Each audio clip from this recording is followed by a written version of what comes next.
Educação à distância, mudando realidades.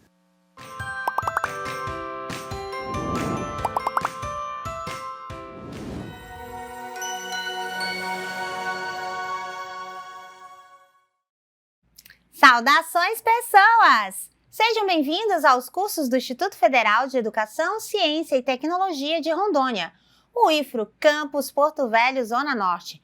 Você está na jornada de metodologia dos trabalhos acadêmicos científicos e eu sou a professora Anabela Barbosa. Juntinhos estamos nesse episódio que é ensinar exige rigorosidade metódica, instrumentos. Iniciarei com a minha audiodescrição. Eu sou uma mulher parda de cabelos pretos na altura do ombro, aproximadamente 1,64 de altura, 57 quilos. Estou com um vestido em tom rosé, talvez um pouco mais para salmão, estampado. Ao fundo está a plotagem dos estúdios em tons verdes, branco e cinza. À minha direita, a tela interativa. E o meu sinal para a comunidade Libras é Anabela. Evidente que a gente vai começar com ele, Paulinho Freire. Chamego, fofo. E por falar em rigorosidade metódica, o Paulo Freire, lá no livro Pedagogia da Autonomia, na página 30, aduz o seguinte: histórico como o nosso conhecimento do mundo tem historicidade. Ao ser produzido, o conhecimento novo supera outro que antes foi novo e se fez velho, e se dispõe a ser ultrapassado por outro amanhã.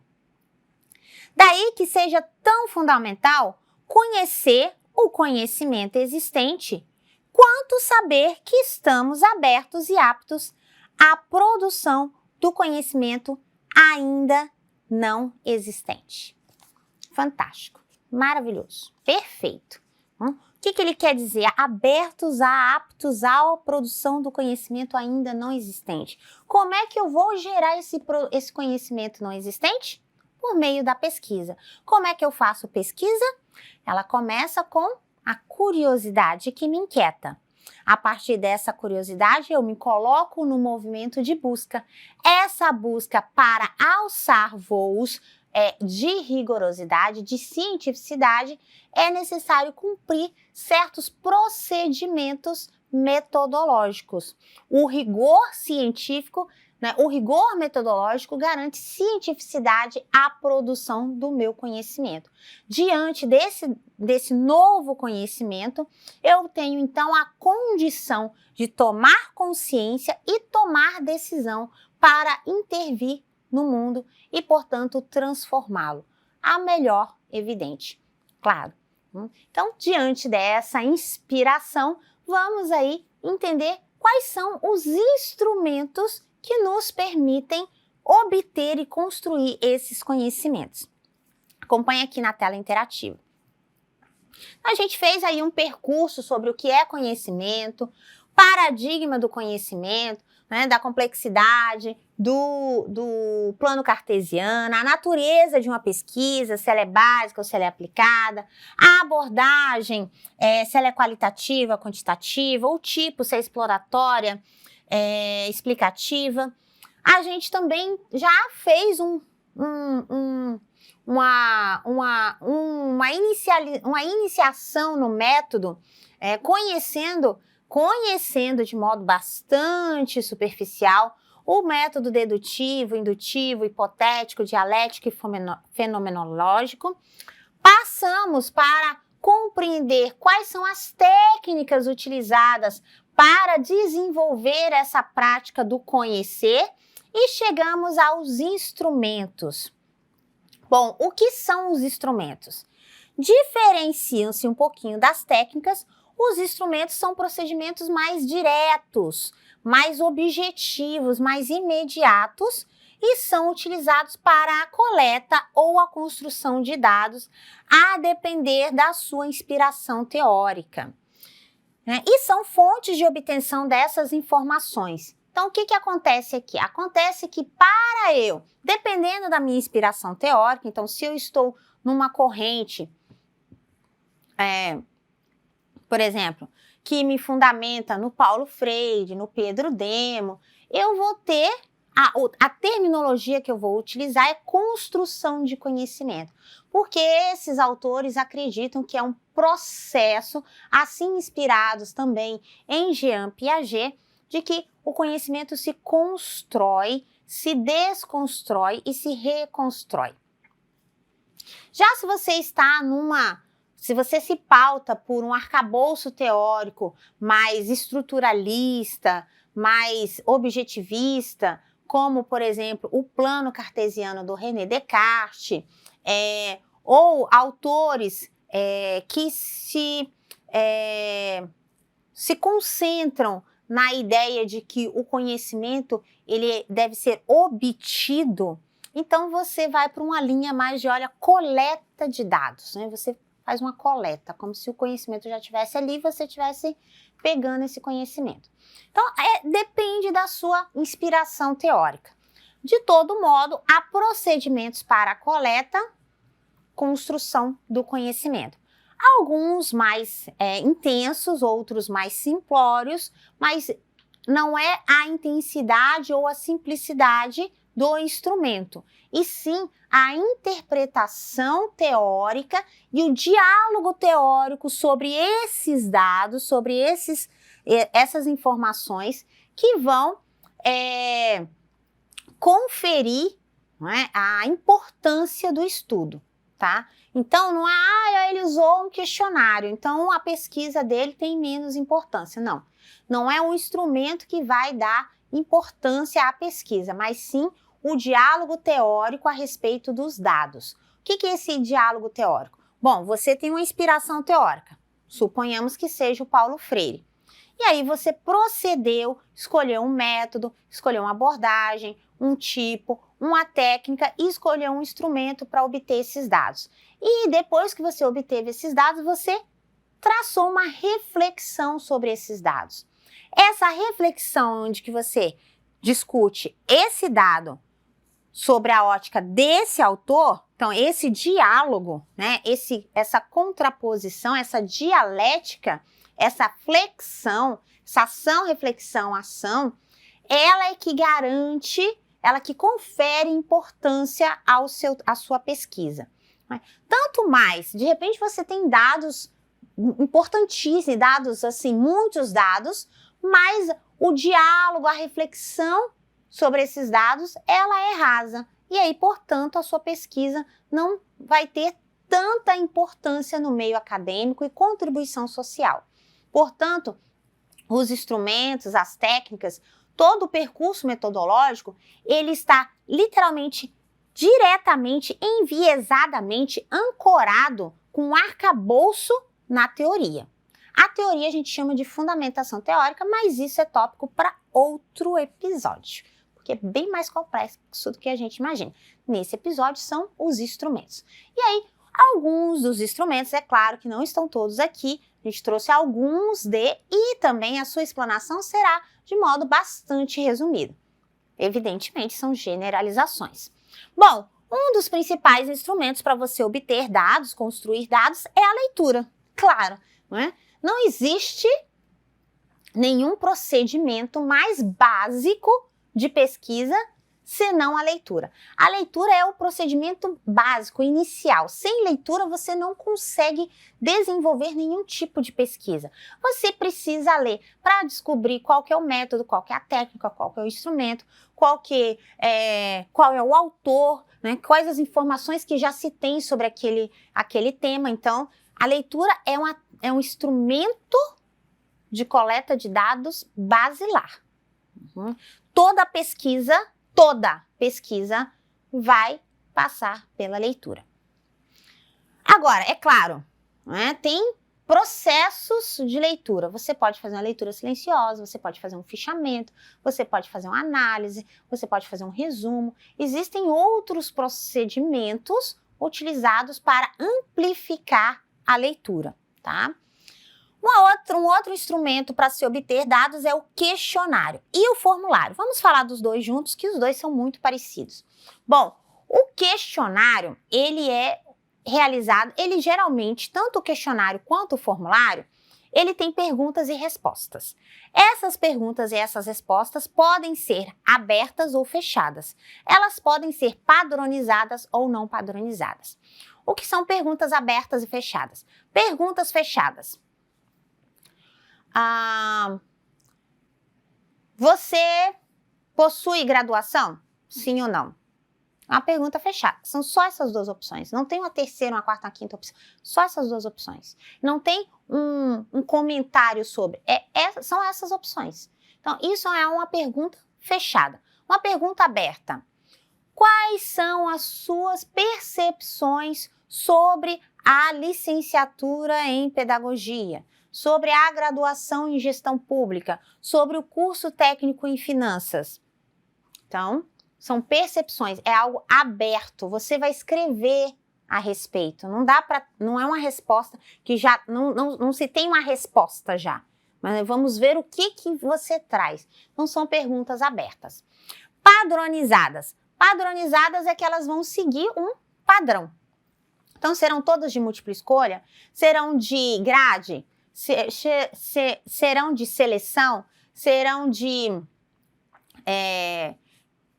discursivas, então elas têm um padrão a ser seguido. Não padronizadas significa que não vai ter um roteiro necessariamente fechado para você seguir, né? Você tem algumas perguntas básicas, mas elas podem estar ali, elas podem estar mediadas por outras perguntas que surgiram ao longo da coleta. Diferença entre o formulário e o questionário. Bom, o questionário, o pesquisador vai até o pesquisado. Então, sabe, tipo meio que IBGE, você vai com a prancheta lá e pergunta para o investigado, para o participante da sua pesquisa, ele responde e você toma nota. Esse é o questionário. Formulário. O formulário você envia. Você envia ou hoje pelas mídias sociais, ou por e-mail, pelo WhatsApp, por o link e tal. Você envia e o participante responde e devolve o envio. Ou você fisicamente, você pega os formulários, imprime os formulários e deixa, por exemplo, na sala do 6º ano. E eles vão responder no outro dia, numa outra data, você vai lá, volta, retoma e recolhe os formulários. Então, essa é a diferença entre questionário e formulário. Entrevista. Bom, a entrevista, ela já é um pouquinho diferente. A entrevista, ela possui, por exemplo, questões padronizadas ou questões abertas. Ela possui um roteiro bem estruturado, né? Quais são os temas que serão abordados, quais são as perguntas que serão abordadas, como ela também pode ser não padronizada e ela vai se aproximar mais do diálogo, em que há uma liberdade entre o entrevistado e o entrevistador. No processo da entrevista, você tem um pós-procedimento bastante complexo, porque você tem várias etapas. Você tem a transcrição da entrevista, então transcrever o que foi falado, porque geralmente é falado. Você tem a transformação desses dados, depois você tem a degravação, se foi gravado, você vai degravar. Você tem a transcriação, que é pegar essas falas, ou o que foi registrado, e absorver e transformar num novo texto, um texto seu agora, mas com inspiração no que foi respondido pela pessoa entrevistada. O processo de entrevista é bastante complexo do ponto de vista de análise e requer uma dedicação, um debruçar mais alongado sobre a sua realização, tá? Mas, de modo bastante resumido, é esse diálogo, essa conversa com uma outra pessoa. Essa pessoa você vai escolher de acordo com critérios do seu projeto, né? Seja de acordo com a sua temática, pode ser 1, 2, várias pessoas, 30 pessoas, 10 pessoas. Lembrando que, considerando todo o procedimento pós-entrevista, quanto mais pessoas, mais difícil é o processo de transcriação, tá? Grupo focal.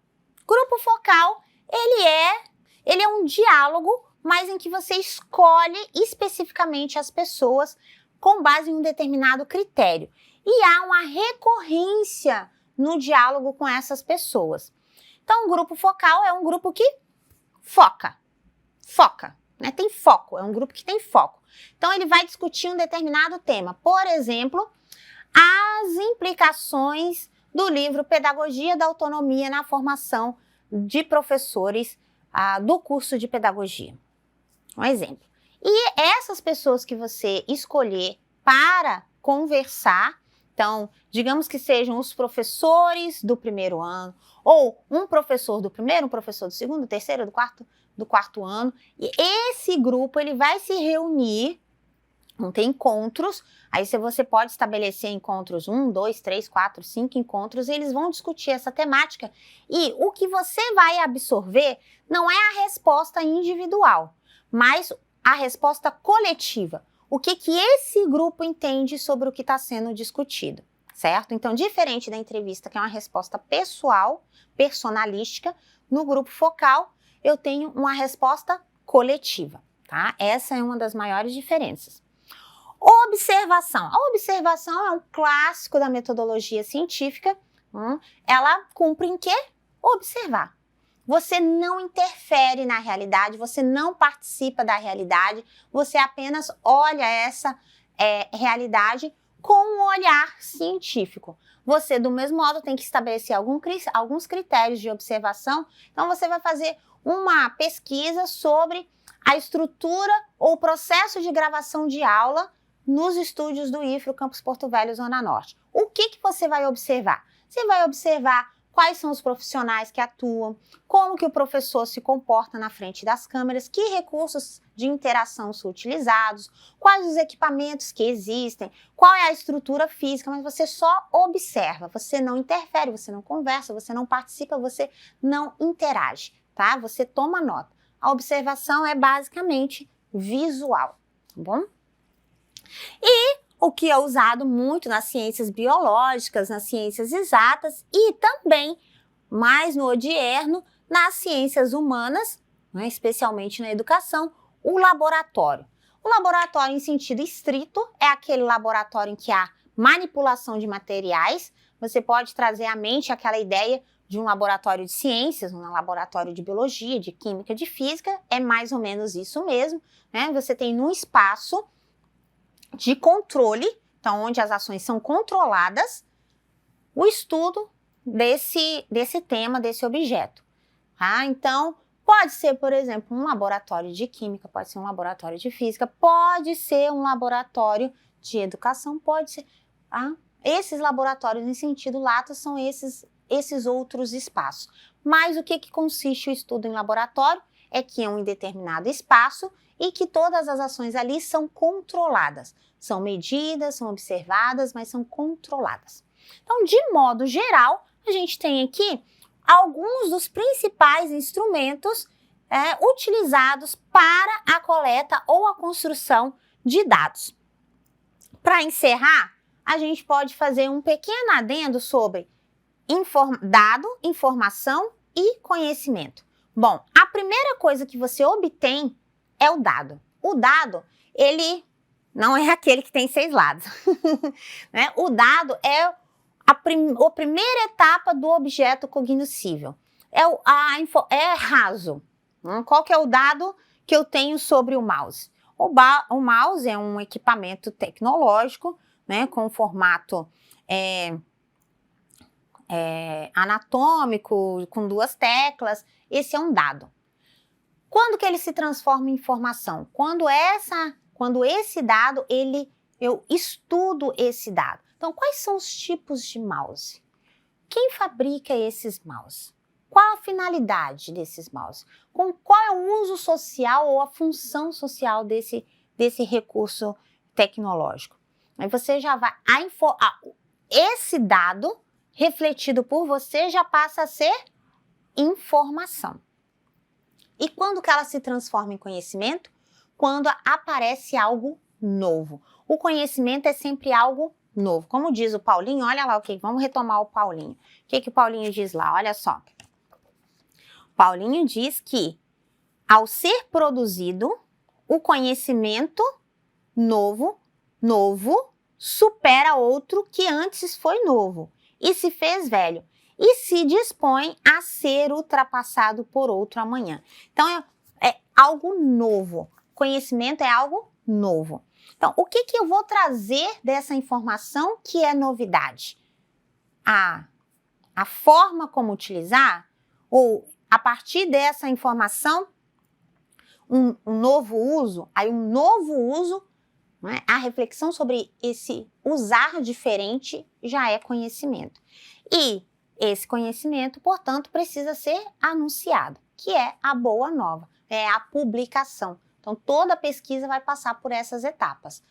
O questionamento, a execução, que está imbricada com a metodologia, e finaliza, mas não encerra, com a publicação, porque a publicação desse novo conhecimento está disposto a ser superado por aquele que será produzido amanhã.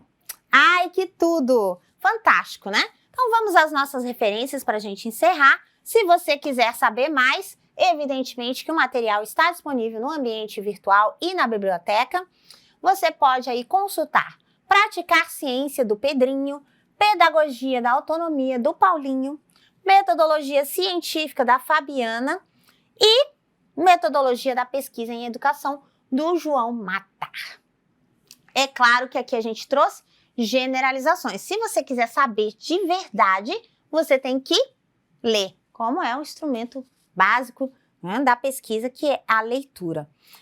O que, né, em 10 minutos, 20 minutos, 30 minutos é o que dá. Se você quiser saber mais, curiose-se. Curiose, claro, siga reto toda a vida, que é logo ali. Até a próxima. Bonanças!